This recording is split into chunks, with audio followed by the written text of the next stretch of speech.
Welcome, I'm Catherine Magana here with Rachel Ivanovich, Steve Wolf, and Vince Stefano, where we're here to provide you insights about the markets, investing, and planning. So here we are. Today is December 4th. We hope you had a wonderful Thanksgiving last week. I know we didn't tape, but we hope you enjoyed some family time and enjoyed some good food.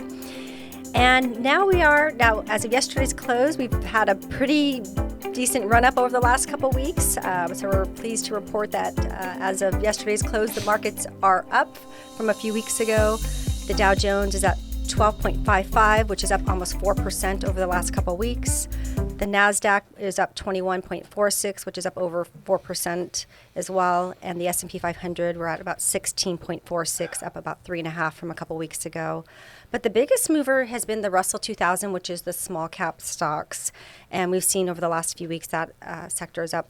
It's at 12.64. It's up over 7%. So that's been the most volatile this year. I think we've seen that move around the most. Well, a lot of that has to do with interest rates. You know, with higher interest rates, small cap stocks are more disadvantaged. So people think that rates are coming down, and they are a little bit, and that should be good for small cap stocks. So speaking of rate cuts, so now the probability is at 87%. So it looks like there's going to be a rate cut coming up next week. There's about 100% probability that Powell will no longer be the Fed chair in a fairly short period of time. That's true. And I'll be honest with you, I don't think he's done a very good job. And excuse me, this is not politics in any way. I think he's been behind the curve. Yeah. He was behind the curve on the way up. He's behind the curve on the way down. No, I agree. I think he kind of was a little gun shy with the tariffs earlier this year and just kind of was holding his ground. But we do think now it looks like potentially what I'm seeing for next year, there could be another 2 to 3 rate cuts next year. But obviously we never know what's going to happen between now and then. But it looks like the 1-year CD and Treasury rates are holding pretty steady. So we're at the 1-year CD is at 3.75 and the 1-year Treasury is at 3.62. So those haven't moved too much.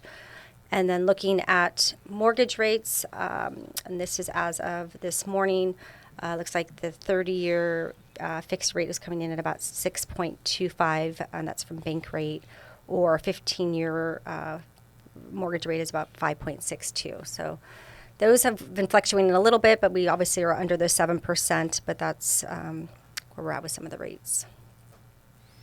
Well, the volatility that we saw around the mid part of November, a lot of that had to do with crypto and a lot of the Bitcoin.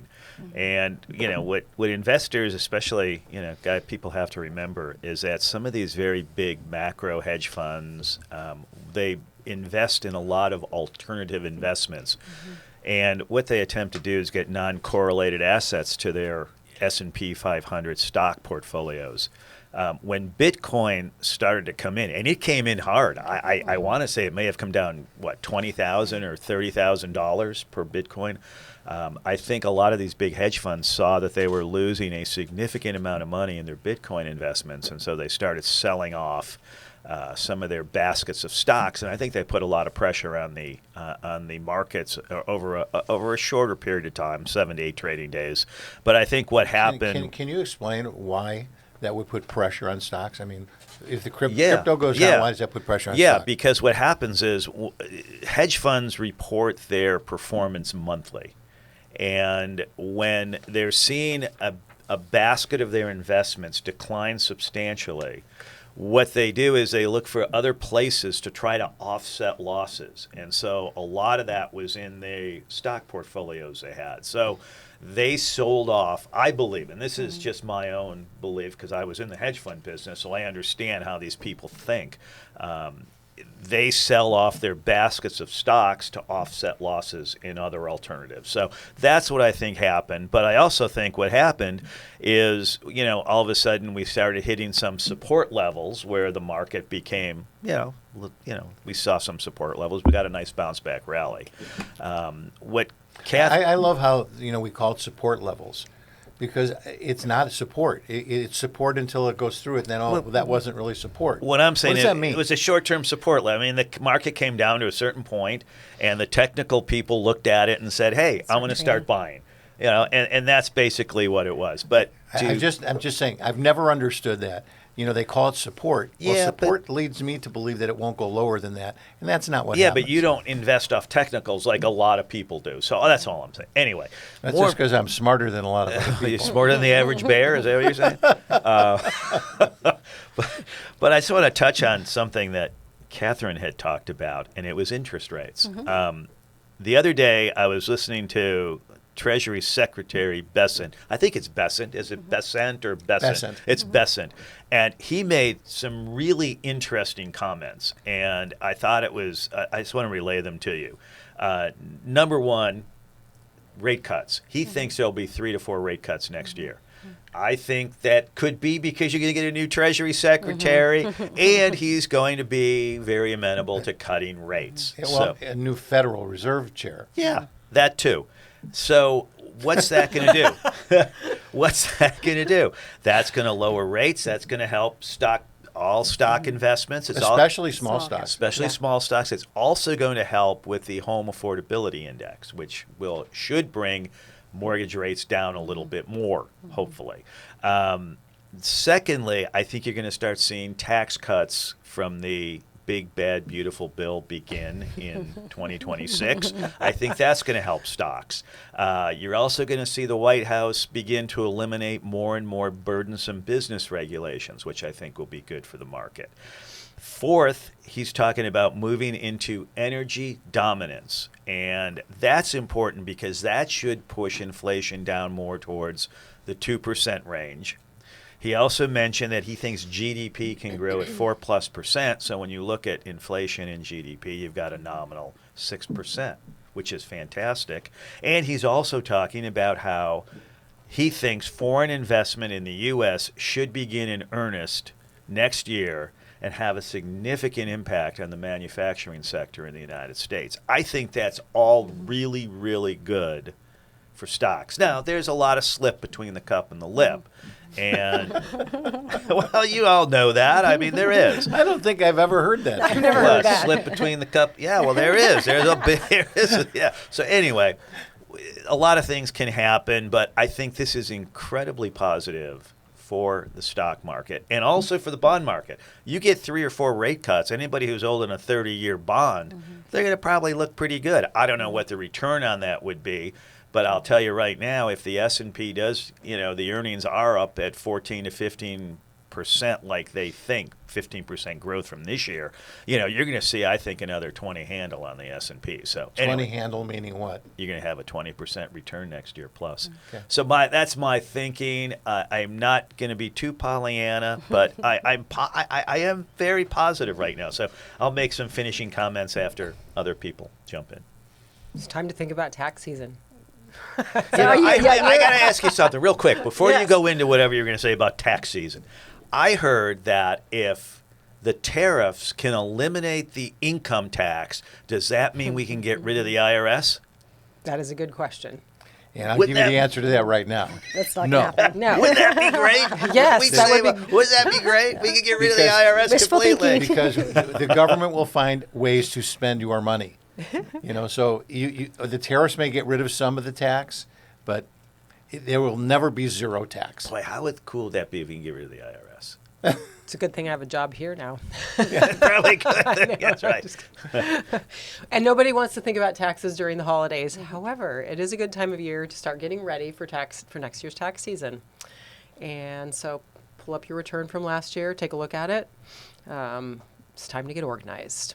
And what about if you have flexible spending accounts through your employer? Those are use it or lose it accounts. Is that like the slip between the lip or In something? the cup. Cup and the lip. That's like something the like slip that. between Yes. the cup and the lip. There we go. So if you have money left in your flexible spending accounts, go see your dentist, go to your chiropractor, get some medically prescribed massages. Make sure you use up that money before Can you have those types of accounts on your own, or does it have to be through your company? You can have something called a health savings account, and that's different than a flexible spending account. But you also have to have a high deductible medical plan that goes with it in order to put the money in the HSA or the health savings account. There's always a catch, There's isn't there? always a catch, indeed. Yes, but the difference between the two, the flexible spending account is if you don't use the money in the account every year, you lose it at the end of the year, whereas a health savings account, the money rolls over year over year. So you can accumulate funds and spend that money on medical. But can an individual do that outside of Yes. a business? Yes. Okay. Absolutely. The other thing people are doing at this time of the year is, reviewing your possible deductions for the year, medical and dental expenses. Maybe it was a big year for that. Excuse me. If you have childcare expenses, get organized with those. Educational expenses, get your mortgage interest, property taxes, all that stuff together. State and local tax deduction went up under the One Big Beautiful Bill Act. What did you call it? The big bad The beautiful. one bag, big bag. I don't know. There's a lot of bees in there. Yeah. So maybe I don't know if you're kidding. maybe a good time to talk to your advisor whether you should make another property tax payment before the end of the year. This is a good time of year to think about, did my income change for the year? Did I get a bonus? Did I sell a large asset? Did I have stock options that vested? Did I get married or have a baby, buy a house, sell a house, et cetera? Or get unmarried. Or get unmarried. If you have some big changes, it's time to think about those and plan accordingly before the end of the year. And a couple of other things, if you have an IRA, you can max out your contributions. You have until April of next year to do so, but a lot of people like to fund before the end of the year. If you have 401ks or 403b plans, those salary deferrals have to be in by December 31st. So make sure you're checking your pay stub and taking full advantage of those employer-offered programs. Because also next year, some of those amounts are increasing, so it's a good time to make sure you maxed out this year if that's your goal, and then for next year, make some adjustments based on the limits that are changing. But one of the things that you mentioned also was IRAs and Roth IRAs. You can fund for 2025. You can still fund those until your tax filing in April 15th Correct. of 2026.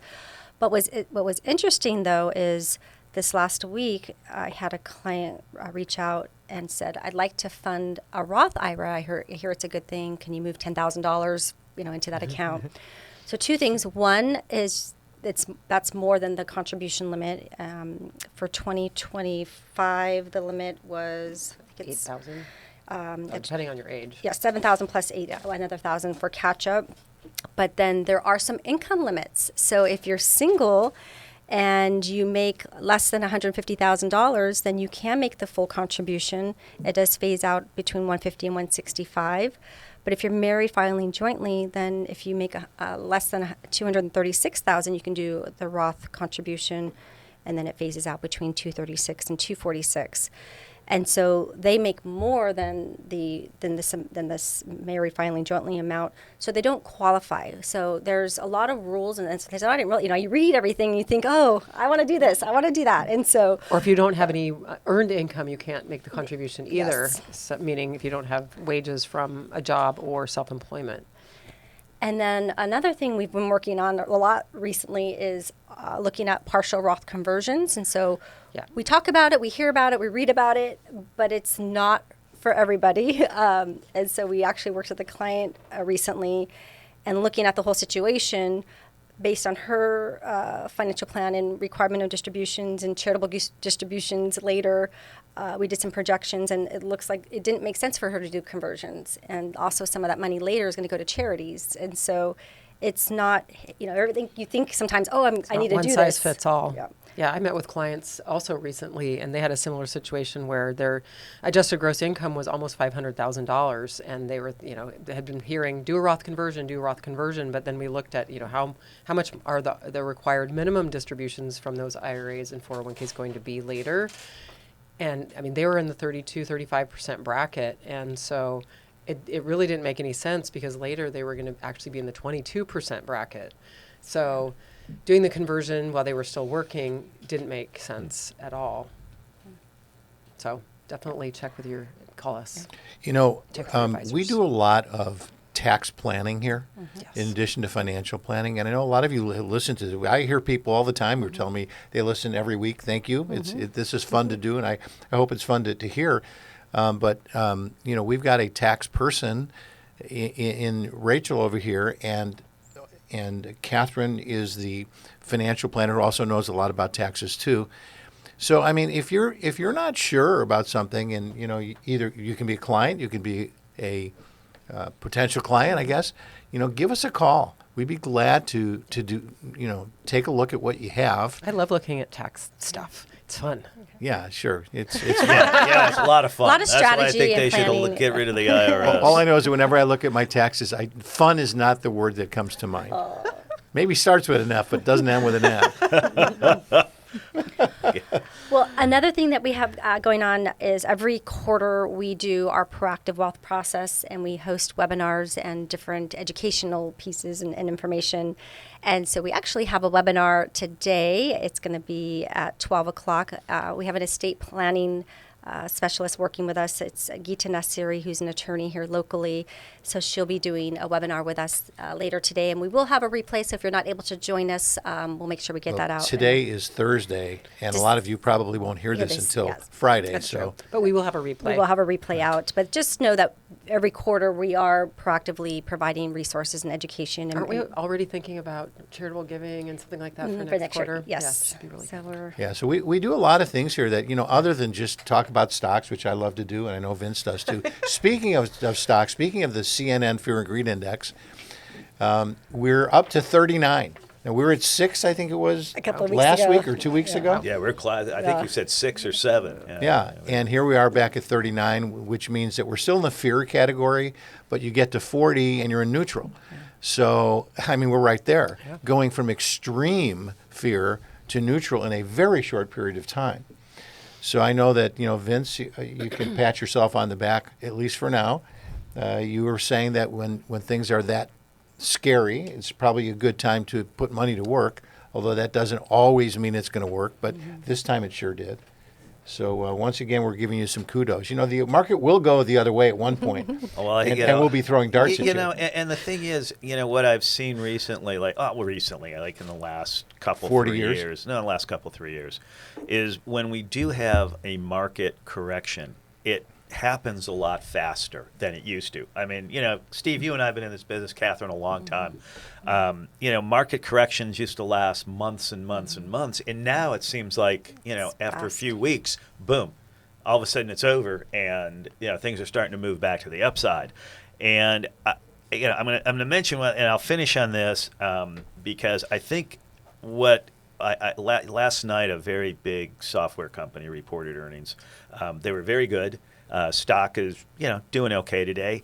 But one of the interesting things, I've been talking about this for a while, is they talked about the return on investment for their AI commitments. And what they were saying, along with a lot of other very big technology companies, and even Scott Bessent said this, he said, look to the second half of 2026 for a lot of the AI investments to really start taking hold. And I think a lot of investors have to start looking at that. So between now and the end of the year, if you have an attractive stock portfolio, stay the course, don't do anything. If you're, significantly underperforming the S&P, figure out why.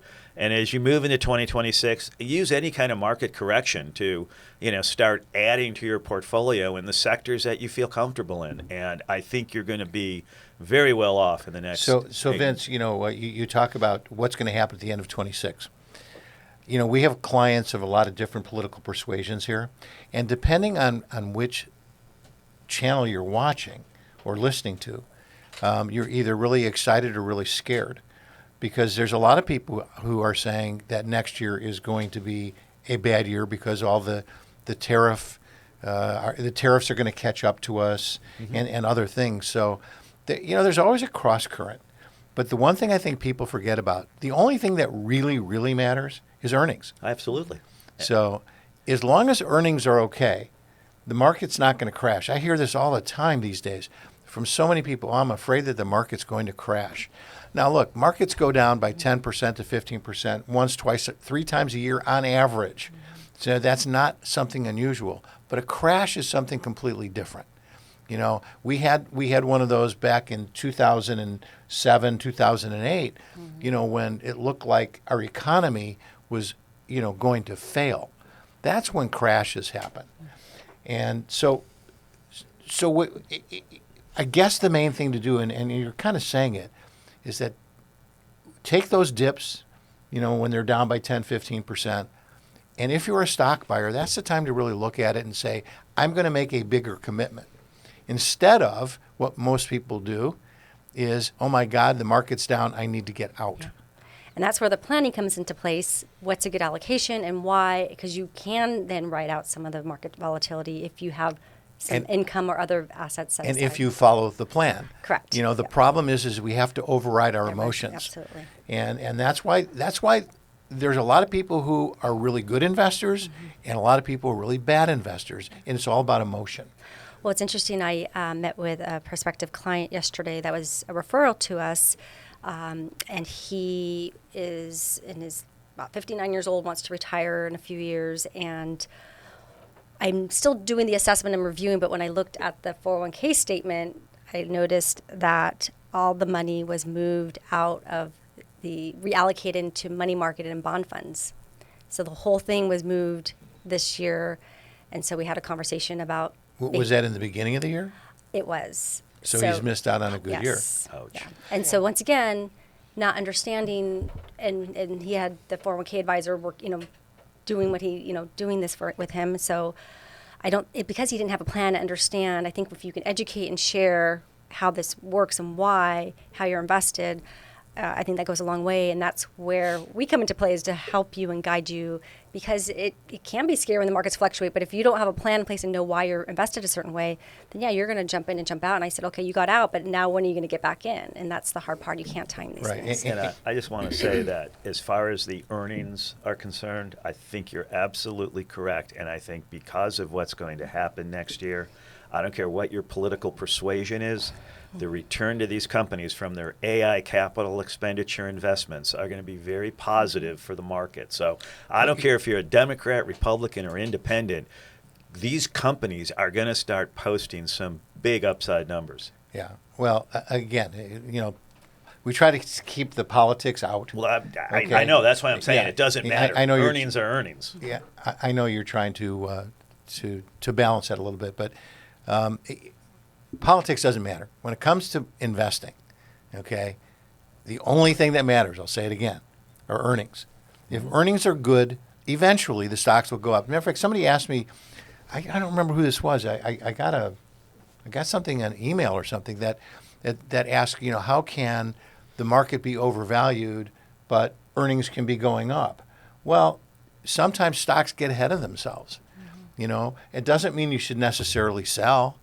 Wait it out, because, the people I have seen who have become the wealthiest in the stock market are the people who have been very patient. It's not the traders, and if you watch CNBC and some of these other places, on TV, or listen, they're always talking about, well, you need to get out of this. You need to, the technical analysts, there's support here, there's ceilings there, which all of a sudden either it collapses or, goes through it, which again means nothing to me. I've never been a technical analyst, and I'm sure that there's a lot of people out there who are. And again, it doesn't mean that those stocks are going to continue to go. Who knows where they're going to go? I don't know. But there's going to be other stocks that happen, and I don't even know what they are. But one of the things, we need to start thinking about, it's not, well, I won't say this. The infrastructure stocks like the chip companies are probably going to do okay. But there are going to be other companies that are using those chips that are probably going to be the next Apples, Nvidias, whatever it might be. Those stocks that just go crazy, and you're going to say, why didn't I hold on to that? Or why didn't I buy it? And then as you talk about stocks, just know that some of our clients own exchange traded funds, which are a pool of stocks. They may own mutual funds that have pools of stocks. So when we talk about stocks, you may already have some of these in your overall investments. And as a matter of fact, it's interesting that you say that, because a lot of people say, well, I don't really invest in the stock market. Then I look at their 401k, and they have 1 million mutual funds that are all in stock market investments. So that's the other thing to look at too, because you may be over-invested in certain areas without really even realizing it. So, and by the way, diversification doesn't mean having 50 mutual funds. Okay, that all invest in the same thing. There's a lot of overlap. So what that means is some of the funds you may have tons of mutual funds, but they may have all the exact same things. And that's another thing that we'll do. Come to see us. We rarely say things like that in this podcast, but we've got great people who work here. We have experts in different fields. tax planning, financial planning, stocks, bonds, whatever, come and see us. So, all right, well, maybe you'll see us next week because that's the end of this week's show.